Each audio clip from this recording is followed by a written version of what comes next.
हरिः लोकाभिरामं रणरङ्गधीरं राजीवनेत्रं रघुवंशनाथं कारुण्यरूपं करुणाकरं तं श्रीरामचंद्रं शरणं प्रपद्ये।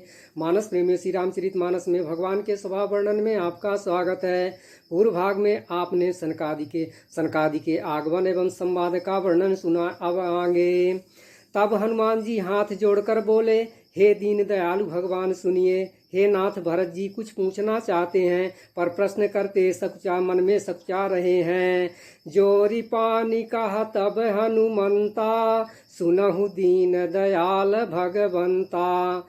नाथ भरत कछु पूछन चाही, प्रश्न करत मन सकुचत यहीं। भगवान ने कहा, हनुमान तुम तो मेरा स्वभाव जानते ही हो। भरत के और मेरे बीच में कभी कोई अंतर है क्या? तुम जानहु कपि मोर सुभाऊ, भरत ही मोहि कछु अंतर काऊ। एक बार श्री रघुनाथ जी के बुलाए हुए गुरु वशिष्ठ जी ब्राह्मण और अन्य सब नगरवासी सभा में आए।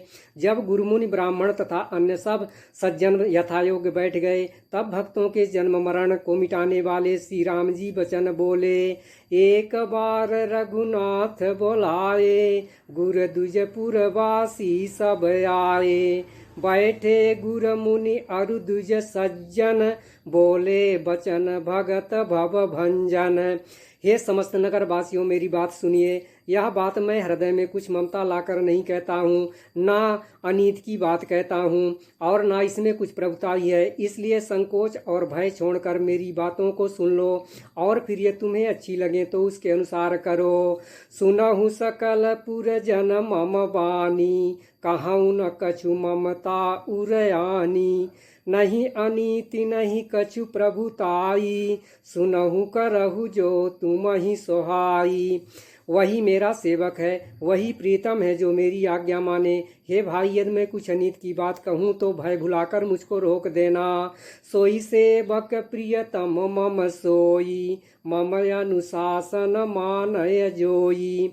जौ अनीति कछु भाखौ भाई, तव मोहि बर जहु भय बिसराई। बड़े भाग्य से यह मनुष्य शरीर मिला है। यह साधन का धाम और मोक्ष का दरवाजा है।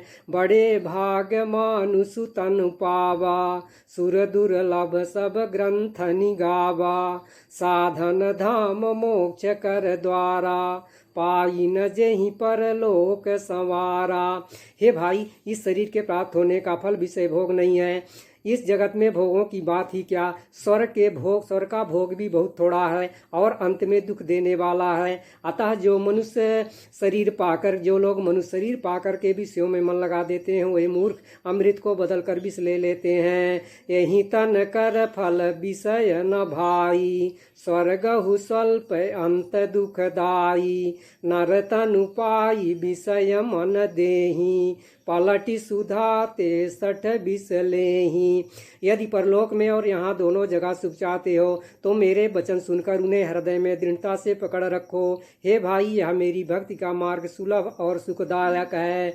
जौ परलोक यहाँ सुख चाहू, सुनि मम वचन हृदय दृढ़ गाहू।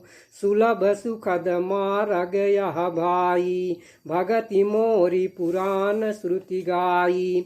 और भी एक गुप्त मत है, मैं उसे सबसे हाथ जोड़कर कहता हूँ कि शंकर जी के भजन बिना मनुष्य मेरी भक्ति नहीं पाता। और एक गुप्त मत सब ही कहूँ कर जोर, शंकर भजन बिना नर भगति न पावई मोर।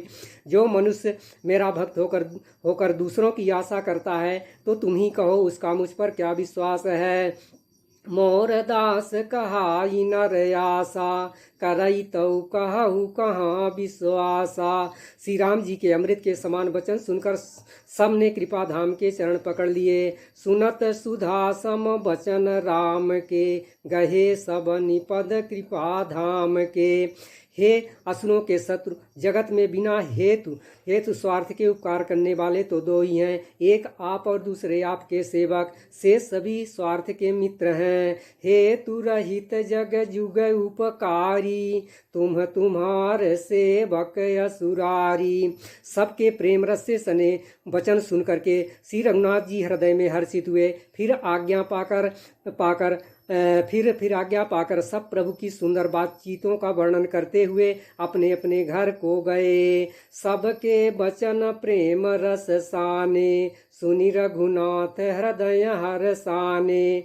निज निज गृह गए आय सुपाई, बरनत प्रभुवत कहिय सुहाई। इस प्रकार से आज के वर्णन का ही विश्राम, आगे का वर्णन भाग में सुनाया जाएगा। धन्यवाद।